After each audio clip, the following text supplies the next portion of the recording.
Dear students, आज हम करेंगे कक्षा 6 और 7 की गणित कार्य पुस्तिका प्रवाह का कार्यपत्रक 86 पेज 110। फर्स्ट क्वेश्चन है, नीचे कुछ राशियां दी गई हैं। इनमें से कुछ राशियों का मान सदैव निश्चित होता है, लेकिन कुछ का मान स्थान विशेष एवं समय के साथ परिवर्तित हो जाता है। इन राशियों के अलग अलग समूह बनाइए।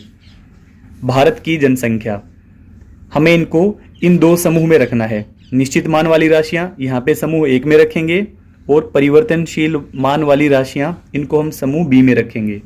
भारत की जनसंख्या, तो भारत की जनसंख्या यह परिवर्तित होती रहती है, इसलिए हम बी वाले समूह में रखेंगे भारत की जनसंख्या।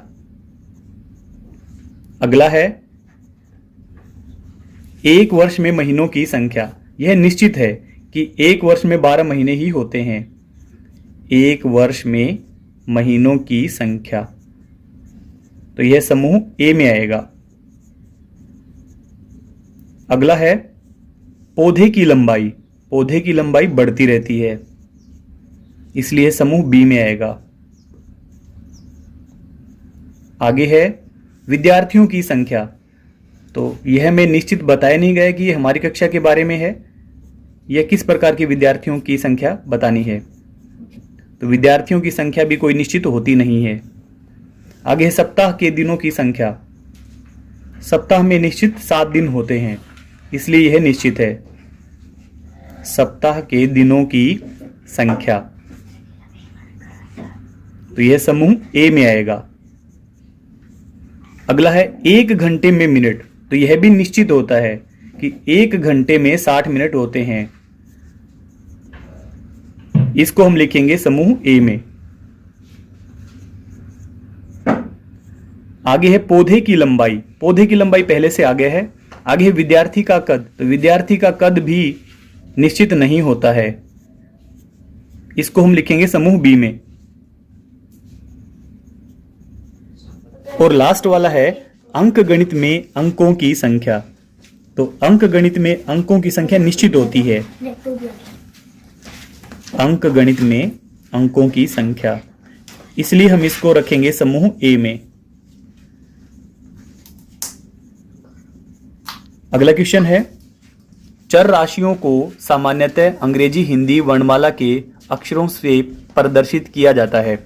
नीचे कुछ राशियां दी गई हैं, उनमें से चर राशियां छांटिए। चर राशि वह होती है जिनका मान निश्चित नहीं होता है। तो इसमें आएगा 6b, इसके बाद यह अचर राशि है, इसके बाद आएगा x, इसके बाद -p, इसके बाद -18p, इसके बाद 3a, -2q, इसके बाद 1/2s।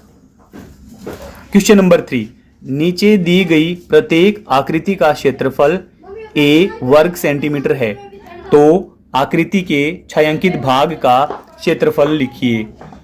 फर्स्ट है a वर्ग सेंटीमीटर।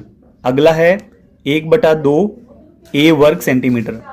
तीसरा पार्ट है 1/3 a वर्ग सेंटीमीटर।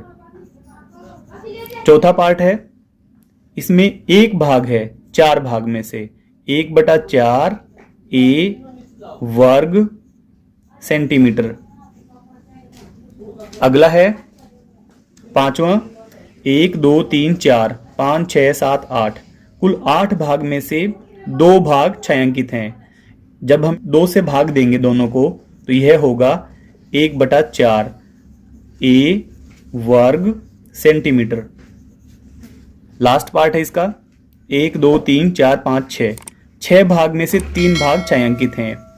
तो जब हम इसको 3 से भाग देंगे तो हमारे पास नई भिन्न आएगी 1/2 a वर्ग सेंटीमीटर।